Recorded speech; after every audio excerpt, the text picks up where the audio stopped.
Very seldom do you see a boxer with a 100% knockout record. Very seldom, if ever, do you see a baseball hitter who hits home runs every time he goes to the plate. Well, Bob Alvis did not hit a home run with this conversation with Greg Mullins. We talked about his start, his finish, and more. And we talked about the nightlife of a coach. Coach Mullins has been in some places that are smaller that would not exactly be exciting for a younger coach. But Coach Mullins talked about he wasn't looking for excitement. He was just looking to coach. It's the athletic director at Nelson County High School, Greg Mullins, right here on the Sports Buffet podcast. Talking to Greg Mullins, just talking about the good old days. He's the AD at Nelson County now, but you didn't start off that way. When did little Greg knew that he wanted to coach? I remember I was, I don't know if anybody cares about this, but I was 13 years old. I was sitting in civics class at Pound High School where I went to as an 8th grader at Pound High School. And then 8th graders went to Pound. We were so small. Actually, 7th graders went to Pound too. So as an 8th grader, I'm sitting in civics class, and our head baseball coach, Paul Bishop, who would be my head baseball coach, I asked him why he became a teacher, and he said it felt like that he was never going to work. And so I said, 13-year-old me said, that sounds pretty good. So I decided then I wanted to be a teacher and a coach. Must not have told you how much it was going to pay. No, he didn't. He didn't tell me that. But since 13 years old, I decided I wanted to be a teacher and a coach. So what's your first coaching job? Not as a head coach necessarily, but just your first coaching job. First coaching job was at my alma mater, Pound High School. I coached football, assistant coach, offensive line, linebackers at Pound, and then I was also the JV baseball coach. Were you nervous for the first contest or first practice you had maybe as a coach? I was, yeah. I mean, I've always been the kind of guy who. Now, when you get nervous, what are we talking about? Like, are you crippled or? I'm not crippled, but I gag. Okay. I mean, on the sidelines, it wasn't, especially my playing days, I would be the one who would throw up in the locker room. Okay. And then, as a coach, I would get pretty wrapped up in things, and I'd have coaches, my assistants or people that I worked with, they knew what was happening, and they would make wisecracks and things like that, and it would usually settle me in. But once a snap or two happened as a football coach, I was ready to go. First job as a head coach was? I was at Coburn High School, and it was 2006, I think was my first year. It could have been 2005. Are the nerves the same or different? Oh, different. How? Different because, and I tell people to this day, head coaches make decisions, assistant coaches make suggestions. And it's real hard. It's real easy to be a popular assistant coach because, you're the buck doesn't stop with you, but as head coach, buck stops there. Well, and as head coach, the suggestion, like you said, it goes on you. I mean, right. You can turn and still look for suggestions, but right. You don't have to take them. The decision at the end of the day is the head coach. So, right. And the head coach is, at the end of the day, if things don't work out, the head coach is one that's got to right. So give me a little bit of the coaching timeline. It goes from Coburn to Coburn. I was there for 5 years as a head coach, and I was head track coach as well. Okay. Head boys track coach. And gosh, at Coburn, we were a small school. I coached. I was an assistant boys basketball, assistant girls basketball, assistant wrestling. I was JV baseball coach my first year there. I was head football coach for 5 years and assistant football coach for 1. So total of 6 years, but I helped with all those other programs. And then I went to William Campbell and I was head football coach there for 3 years. And then I was at Rustburg High School as defense coordinator with Jack Baker for 4 years. And then I went to Western Albemarle where I was defense coordinator under Ed Redmond for 2 years. And then the last 7 years, entering my 8th year as the athletic director at Nelson County. I would say all those things, except maybe for Western Albemarle, have something common to where they're all small. Mm-hmm. And I'm not trying to be mean, but I mean, no. Naruna ain't exactly the biggest thing in the world. Right. So did small schools always kind of have a draw to you, or has it just worked out that way? No, I mean, I grew up at Pound High School. We graduated with in '96, a graduating class of about 70 kids. So I've always been in a small school. My first teaching job was You weren't 70th, by the way, were you? No, Okay. I was somewhere fourth or fifth. Just making sure. But my first teaching job was at Louisa County, and coaching at Louisa County High School. I was teaching at Louisa Middle School and coaching at the high school varsity football and also JV baseball. And even then, that's a school of about 1,200. Right. Then it was a school of about 1,200. Now it's a school more like 1,400, right, somewhere in that neighborhood. And 200 desks make a difference, by the way. It makes a huge difference. And even then, and I enjoyed my time at Louisa, but I always kind of felt myself gravitating back towards the small schools. And my first 4 years coaching and teaching were at bigger schools. Right. Louisa and then West Caldwell down in North Carolina. That was a school about 1,200. And then King George in Northern Virginia was a school about 1,200. But then I went down to Coburn, and that's where, my head coaching experience started. So when you're at Louisa, let's rewind real quick. When you're at Louisa, the nightlife is Charlottesville. Yeah. And that's what? 30 minutes away, maybe. When you're at, did you say Caldwell next? Or was it Tennessee Caldwell. or North Carolina? North Carolina. Okay, so when you're at Caldwell, what's the biggest city you're near for? The school was in Lenoir, North Carolina, okay, which is a small city. We lived in Boone. Okay. Because my wife was in grad school at Appalachian right. State. But still, both those are relatively, they're... you got more than one stoplight. Yeah. But they're not huge metropolises. Right. And then King George, the closest would have been Fredericksburg. Right. I've essentially lived my life a 45-minute drive from a population center. And that's okay with me. Because then I was going to say, now Naruna truly is one stoplight. And you almost have to go into Brook Neal to hit that stoplight. There could be one out there. Yeah. There might be two. Yeah. But there's not a lot. There's not a lot. Is what I'm saying. Yeah. If you want nightlife in Naruna, you got to probably come to Lynchburg. You come to Lynchburg. Which is not a fun drive back at night because there's what's the best way to get to Naruna out if you're not using 501? Yeah.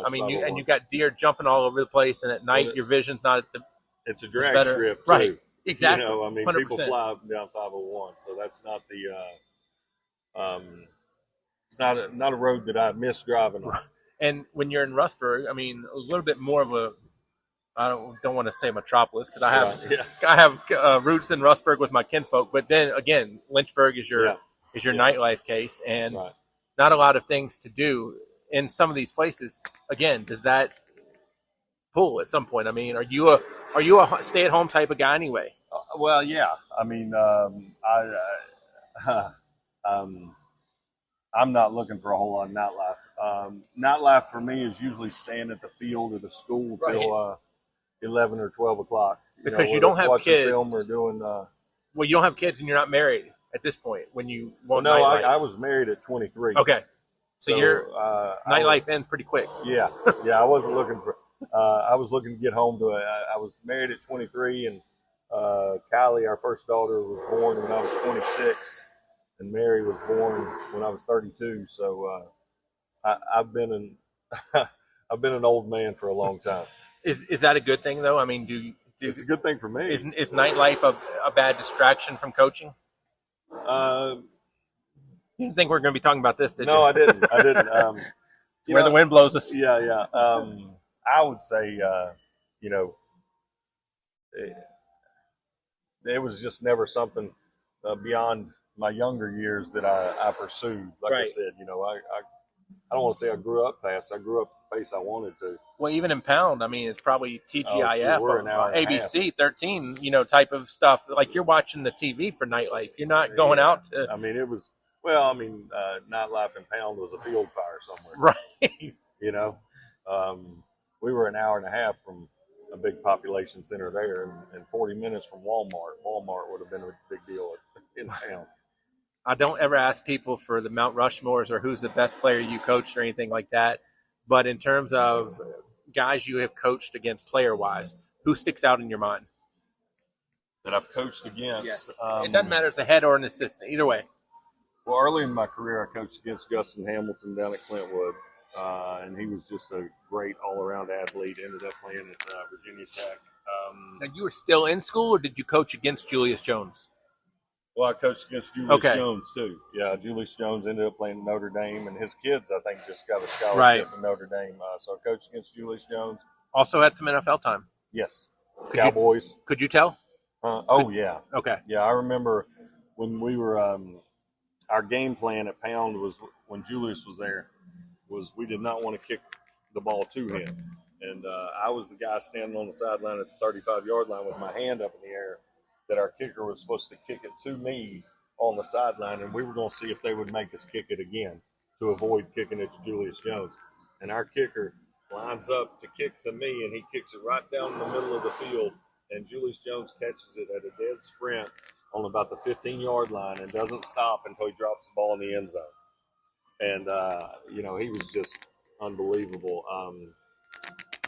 But those two were really good players. When I was at William Campbell, we played against all the Edmonds brothers. Right. Trey and a lot of fun. And Terrell. Yeah. Yeah, that was a challenge. And Juan Thornhill, at least. Yep. Juan Thornhill may be the best player I've ever coached against, especially in terms of what he's done with his NFL career, too. And I'm probably forgetting some guys, but Juan Thornhill and the Edmonds brothers, Lala Davis was obviously a dude. At Louisa County, or when I was at Western, we played against Louisa County, and they had Brandon Smith, who went on to play at Penn State. And he might be in the league right now. I'm not sure if he is or not, but he was a dude. I've been in my career.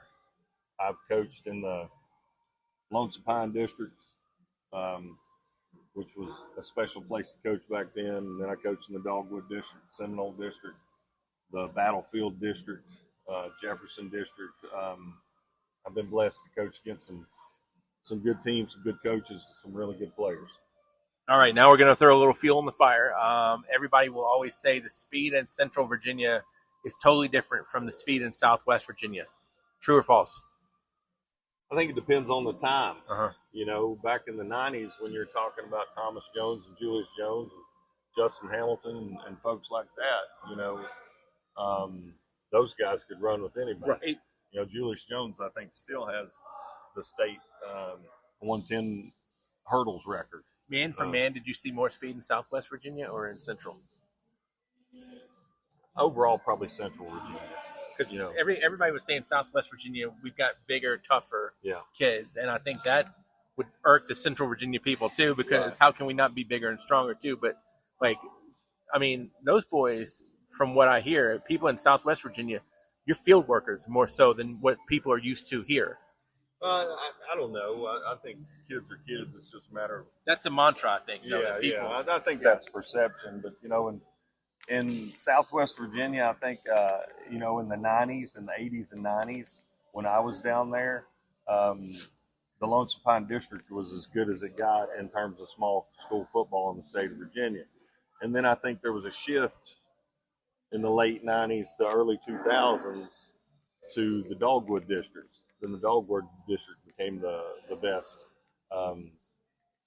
And even though there was still some good football, late 90s was still really good in Southwest Virginia. Don't get me wrong. That's Thomas Jones, Julius Jones, and Boo Sensabaugh, and Justin Hamilton, and all those guys I talked about. House Wright at Gate City. I mean, you had some great players down there. But, when you got into the Vic Halls and the Cedric Pearmans and those guys, then it kind of shifted to Central Virginia being the best small school football. And when I say small school, I'm talking Class 1 and Class 2. The Seminole has been good football for 40 years. Are you a Southwest Virginia guy or a Central Virginia guy? I'm a Virginia football guy. That's a great answer. I just... Coach Greg Mullins not feeding into what I'm offering, apparently. I am, some of my favorite times are sitting around and talking to coaches. Mm-hmm. I love talking high school sports. And one of my favorite things to do right now is, as athletic director at Nelson County High School, is our Hall of Fame. We're going into our 10th year of the Hall of Fame, and is just learning about the history of Nelson County football, not just football, but Nelson County athletics, and just how they tie into the Seminole district and the Jefferson district and the Dogwood district. And I love talking the history of high school sports, because in college I was a history major, right? And then I've always loved high school sports. So that's something that Jack Baker and I sit and talk about a lot. When we get together, we talk about kind of the current state of high school sports and where it was, when we were growing up. And we can do a little bit of that too if you want to. What's that? I said we can do a little bit of that too if you want to. We can. I mean, I like I said, it wraps up two of my passions: history and high school athletics. You talked about coaching a lot of different sports in your early days. When you became an athletics director, did you have to become, hey, I'm not Greg Mullins, the football coach, I'm Greg Mullins, the everybody coach at this point? Absolutely. And what I learned in a hurry was what I didn't know. Growing up in Southwest Virginia, soccer wasn't a thing. Right. It wasn't, and it really has only become, even we played Gate City in the state quarterfinals, our girls soccer team this year, and talking to their athletic director, they've only had high school soccer for less than 20 years. We're into 40 years in high school soccer at Nelson County. And I remember my first year, our soccer coach looking at me and saying, hey, we need socks to match our jersey. If we've got a gold jersey, we need gold socks. If we've got a white jersey, we need white socks. And we're coming into our first game, and I'm like, you got to tell me this, man. I didn't know that. So I ended up, now I order it every year. And just there's some things like we started competitive cheer last year for the first time. I'd never been to a competitive cheer contest in my life, but our girls did a great job. Our coach did a great job. And, we're always looking to expand opportunities for our kids. And, it definitely, I went from being, and I'm still a football guy. Sure. But I'm a Nelson County athletics guy, number one. And, I just love watching our kids play whatever they're playing. I guess my point is I don't think of you as a football coach as much as I do.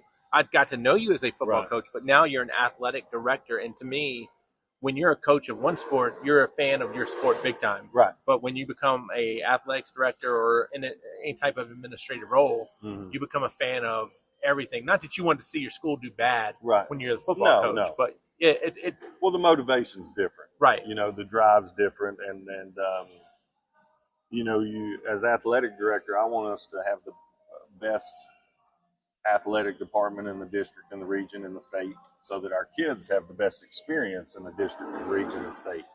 And so I'm always trying to advocate for all our programs, whether it's on the local level with our administrators, or it's the district, region, or state level. And I say all the time, whenever we're making decisions as a district, region, or state, that I'm going to make the best decision for our district, region, and state. Dogwood District, Region 2C, or PHSL. But I'm still the athletic director in Nelson County, and I've got to make the best decision for our kids and our coaches and our community. Does it get to a point to where when you were a football coach, you're worried about the growth of football in your county, but now that you're an athletics director, I'm worried about the growth of softball. I'm worried about the growth of football, basketball, track, and don't just get these kids out at a younger level to teach them what they're doing, as opposed to just saying, hey, come out, sit right there and count the leaves on the clover. Well, and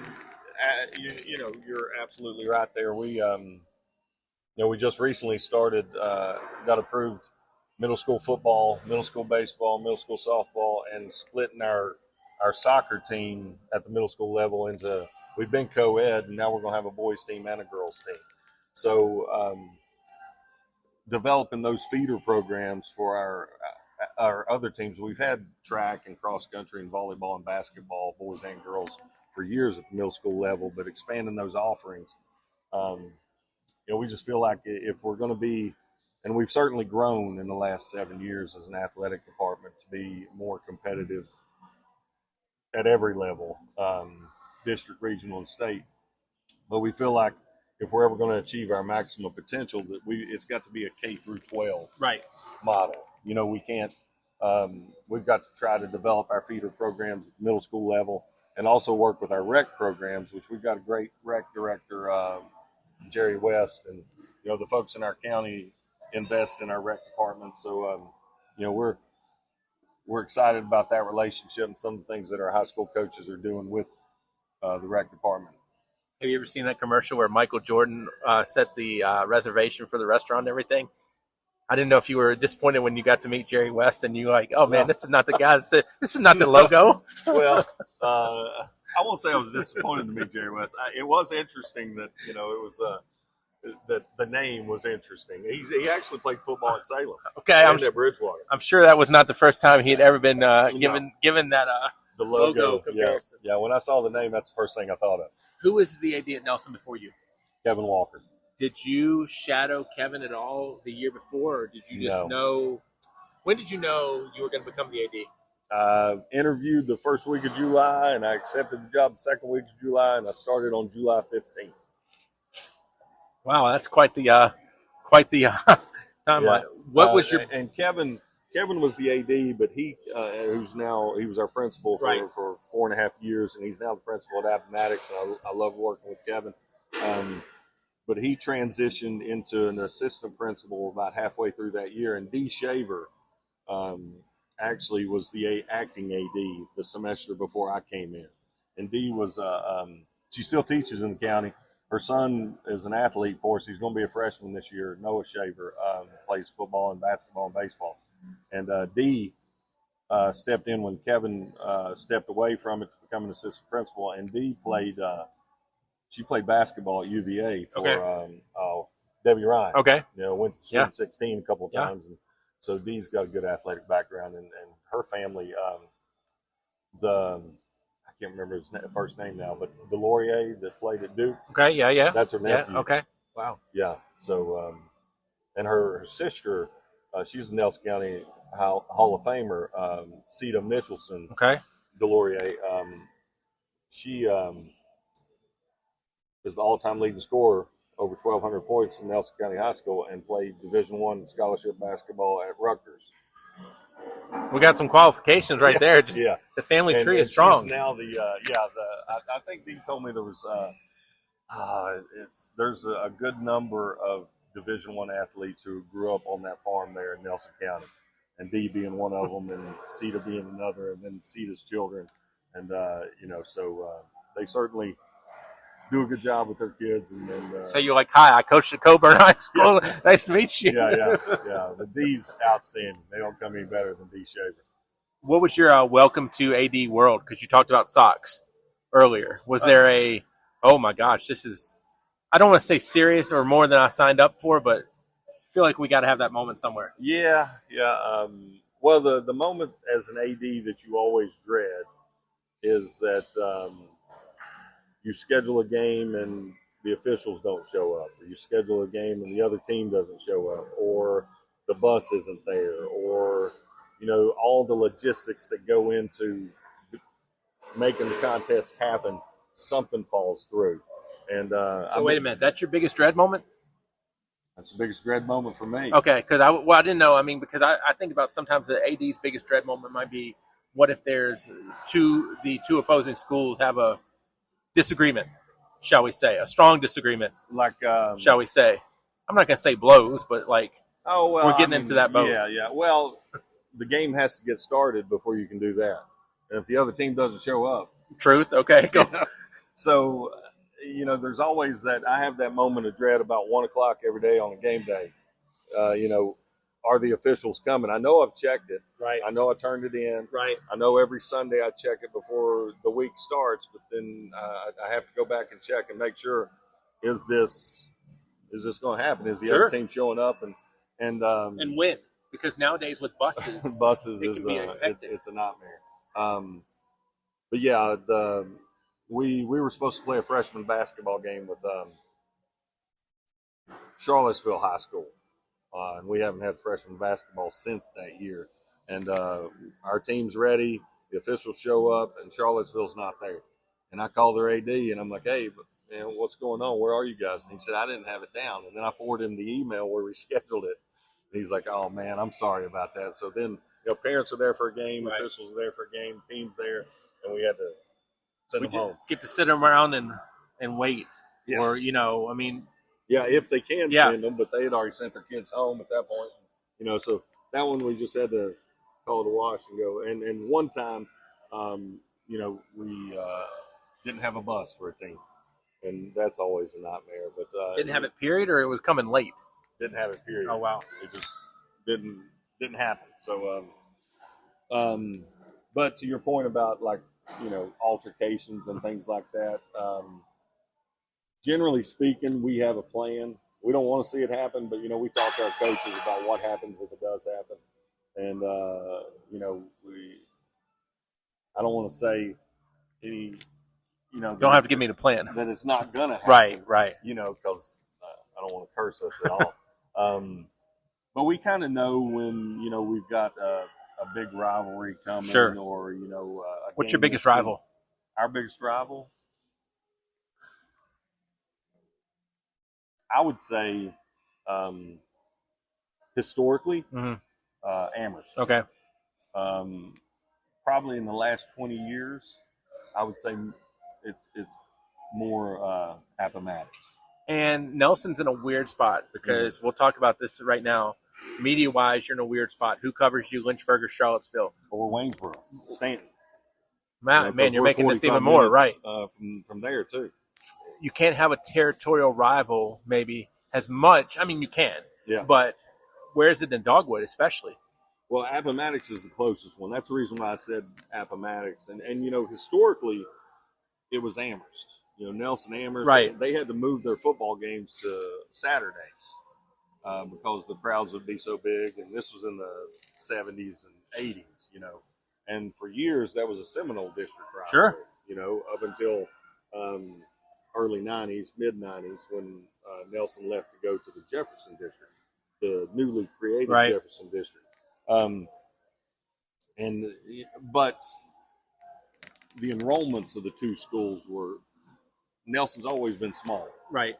But they were closer then than they are now. And they're both one county schools, so. Yeah, both one county schools. But the line from Madison Heights to Amherst, or I'm assuming, maybe more deeper into Amherst County, there's a line somewhere. Mm-hmm. And I got to believe it's 30 minutes, maybe to the other school. From Nelson to Amherst? Well, I mean, like, if you're a kid that lives on the farthest most point to where he's going to Nelson, I got to believe he ain't walking to school. Oh, no. We've got some kids who are closer to 40 minutes. Right. Down in Gladstone and other parts of our county. I mean, Nelson County is it's unique in a lot of ways, because it's geographically it's a large county, and it's a small school age population.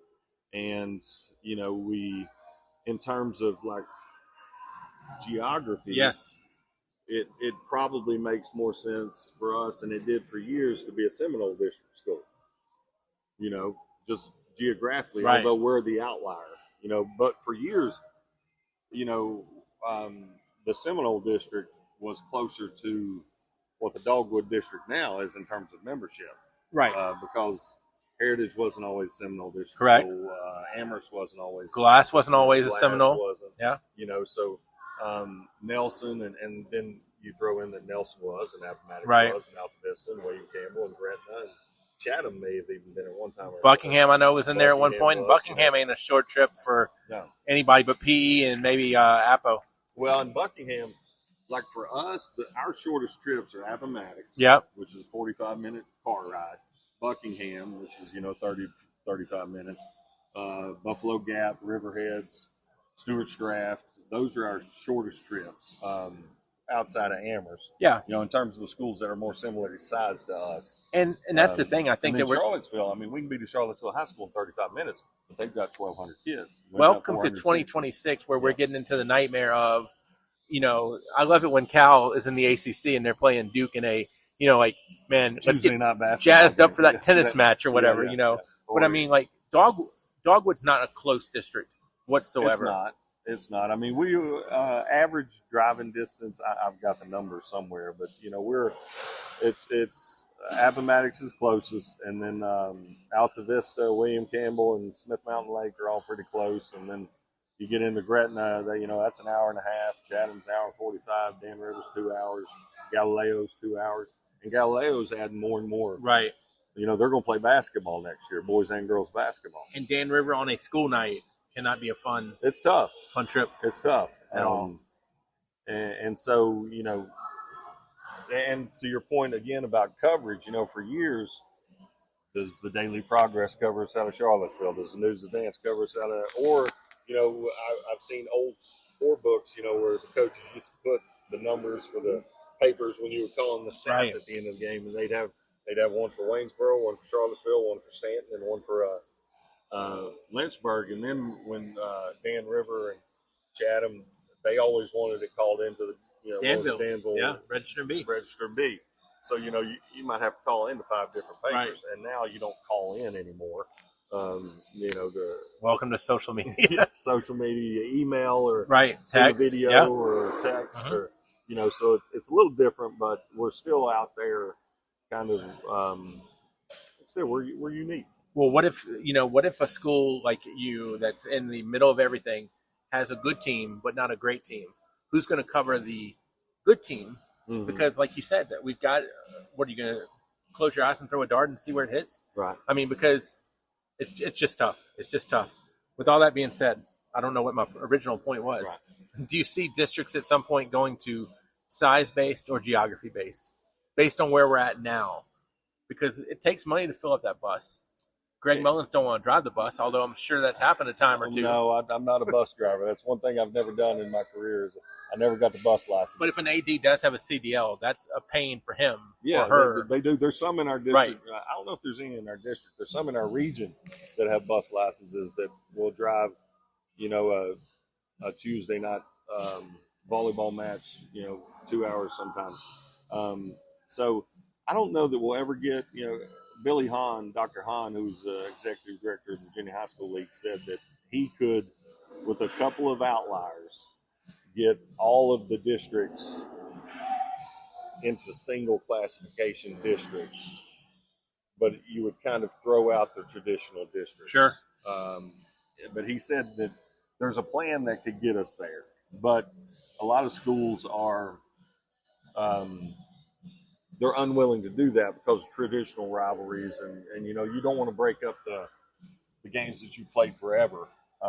We don't want to break up the gates. Well, that's big too. Big on that, And I'm on. It's always interesting. I'm on the VHSL alignment committee. I'm the Region 2C rep, and it's always interesting to hear the folks from Northern Virginia talk, because they'll talk about having to go 45 minutes to an hour for a district match on a Tuesday. And I'm like, that sounds pretty good. They don't have to go anywhere on a Friday night for football because everything's pretty much right But right what there. they run into, that 20-mile drive might turn into an hour and a half because of traffic. Right. Generally speaking, our trips, it's not a traffic issue, although, you do run into some congestion in Lynchburg and things like that when we're going down to Alta Vista, but not like what they deal with. They're facing at 5 or 5:30, right? In Northern Virginia. So it's Virginia's, and I don't know if Virginia's unique in this, but we're so geographically different across the state. The small schools and the large schools, because a lot of the large schools are tightly. I think they're close together. 757 is different from Southwest, absolutely, big time, and then you throw in the 804s, the Central Virginia, and then you go to Northern Virginia. Yeah, I mean, it's a different world up there in Loudoun and Fairfax and the northern part of the state than what we face here, and certainly what folks in Southwest Virginia face. All right, we talked serious stuff, so let me kind of end on some funner stuff. What's one thing people don't know about Jack Baker that they should? Because some people will say Jack Baker's gruff. I find him not as gruff as maybe other people do. Jack's got a great sense of humor. It's just a dry wit, and Jack is just I would say that's it. Jack's got a great sense of humor, and Jack is he's a talker if you get to know him. He and I can talk for a long time about a lot of the things we've talked about here, high school sports, and just old school. Coming from a legendary father, he's going to be old school. Yeah, you're going to be old school because you and I are both older yeah. than a 25-year-old, 30-year-old. Right. Because at the same time, they don't know what the old school is because it was coached differently. It know what I'm saying? Yeah, so yeah. I don't fault those people. No. And the folks that I grew up, as a high school athlete, in our region, I was fortunate enough to not only play against a team that was coached by Phil Robbins, but I also got to coach against Phil Robbins, 10 years later as a young head coach. For people who don't know Phil Robbins, talk about his resume a little bit and explain Phil Robbins. Well, Phil Robbins was the head football coach at Powell Valley High School for both Joneses, right? Both Joneses, and he won 7 state championships. I think 307 wins, but 300 plus wins. I don't know exactly. But he was at John Battle first, and then Christiansburg, and then he went to Powell Valley. And so I cut my teeth as a young coach coaching against Phil Robbins and Nick Colabro at Gate City, who won a couple state championships there and over 200 wins, and Tom Turner at Appalachia High School. And back then, these jobs don't change because those people are there 25 plus. They would minimum. Be ingrained. Clintwood High School I think they had 3 football coaches in 50 plus years at Clintwood High School, and then they closed and combined with Hayside to become Ridgeview High School. And the last Clintwood High School coach was Greg Mullins, and he became the first Ridgeview coach. So you had 3 coaches at Clintwood High School: Ralph Cummins, who was a legend, won over 300 games and multiple state championships, and then Bobby Meade, who played for Ralph Cummins, and then Rick Mullins, who played for Ralph Cummins. So they were all that, and that's what happened a lot to the traditional powers in Southwest Any immediate Virginia. relation, by the way? No. Okay. No. I did coach with him at Pound, and he was my elementary school PE teacher. How many times do you get that question? Are you related to XYZ because of your last name? Well, in Southwest Virginia, it's interesting. Mullins is a very common name down there in Wise County and Dixon County, and you can throw a rock and hit a Mullins in Southwest Virginia.